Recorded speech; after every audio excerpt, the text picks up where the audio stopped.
What's up to my furry friends on YouTube? Today I'm going to show you how to see if somebody blocked you on Reddit. Now Reddit doesn't make this super clear on how to do this, but it's actually really simple in order to just see if somebody blocked you. Although it isn't an actual option to see in Reddit, there's this one trick that I'm about to show you where you could easily do it.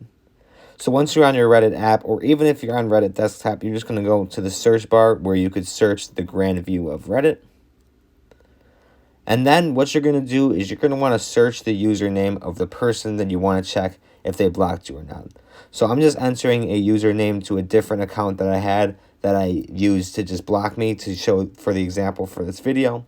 But once you search their username and you scroll over to the users tab, you're going to see if their username comes up or not. But if it is not shown on this screen here and you can't find it at all, then that might be a great sign that they blocked you. In fact, there really wouldn't be any other reason unless they are shadow banned by Reddit. So this is a super good trick if you think that somebody blocked you to see for sure whether they blocked you or not.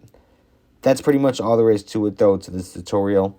If you had any questions on how this worked or anything about that, don't be afraid to comment down below and I will get back to you as soon as possible. Other than that though, if you found this method helpful today, be sure to like and subscribe, and thanks for watching.